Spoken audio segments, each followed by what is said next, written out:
Hi, I'm Mike Mraz with Mraz Brewing Company. Today we're going to talk about some of the barrel-aged beers that we produce out of our barrel room. This is our Amboise, which is a raspberry style sour that we do, barrel-aged for about 8 months.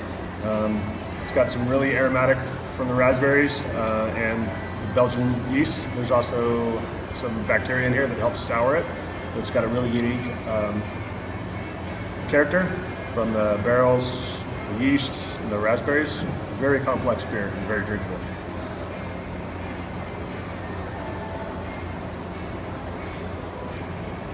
You get the raspberry right in the nose in the first sip. The tartness starts coming through, as well as the wine from the barrels, and the Belgian yeast is still in there a little bit.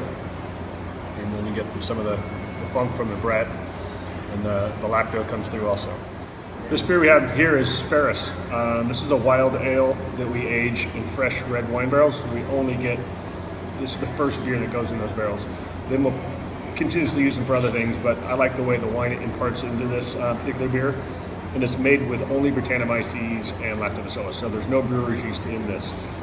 So you can see from the color, it's got a little bit more malt character than your typical 100% Brett beer, but I wanted to give a little bit of body to stand up to the red wine barrels. And it's got just this nice perfect level of tartness, and it just works really well. It's one of the beers that we make that doesn't have any fruit in it, but it really has a great nose from the wine and the oak in the malt structure.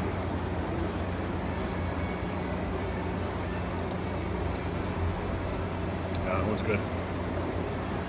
So this beer is our Creek. This particular beer took over 2.5 years to make. We did a barrel-aged window of opportunity, and we soured one of the barrels. And it just didn't finish quite the way that I thought it should finish. It dried out, and it was a good beer, but it just didn't have the tartness that I wanted. So we ended up kegging it off and saving it and figuring out what to do with it. And we got some local, fresh, dark, tart cherries. So we put 50 pounds of those in a barrel, and then put the beer back into a different wine barrel. And this is the beer that came back out of it. It sat in that barrel for 6 months, so you'll see the beautiful red color it added. It did tart up from the cherries and the Brett and lacto eating the new sugars from the cherries. But you'll get the nice cherry skin tones, the nice acidity level. The beer still comes through beautifully. I'm really excited about this beer. It turned really nice.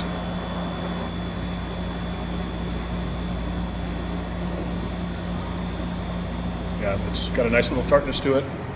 Nice little malt backbone in there. Tartness is good. Cherries are nice. It almost feels like it has more in common with the wine than the beer.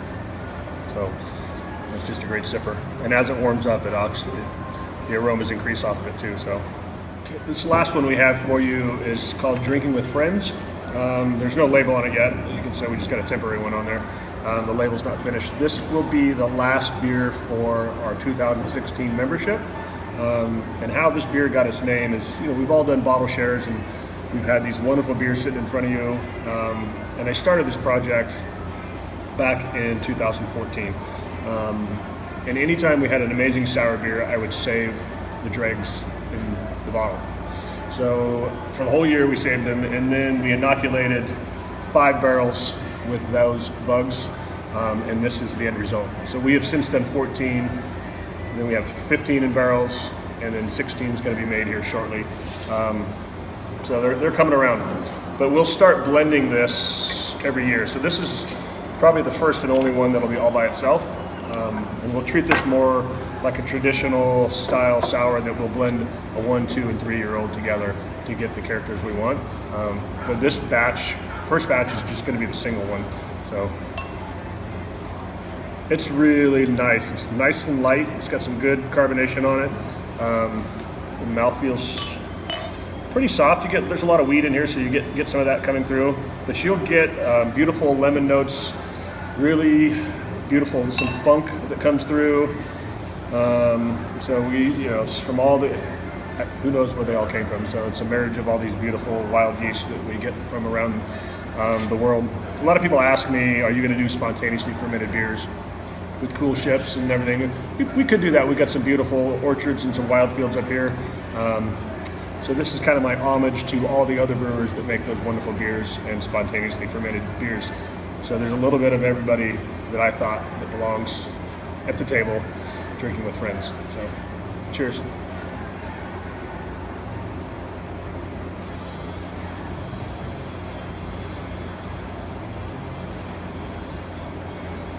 Nice lemon notes in the nose, a little bit of funk from the Brett coming through. Just a really beautiful amount of sourness, not over the top. Yeah, I'm excited to see how this one ages. I want to thank you guys for listening to this and watching the video. Thank Blair and the Sacramento Bee for giving the opportunity to talk to you guys. Some of these beers that we've tasted today are available in stores. Check your local markets, and if you don't have them, or they don't have them, have them give me a call and we can see what we can do to get them in the stores. And some of the other ones are only available at the brewery and through the membership that we offer coming up next month. The reason why we have the membership is pretty much very small batch beers. They're very unique and we don't make that much of them. So if you want to try and get those and taste those unique beers that we have for a membership, please join.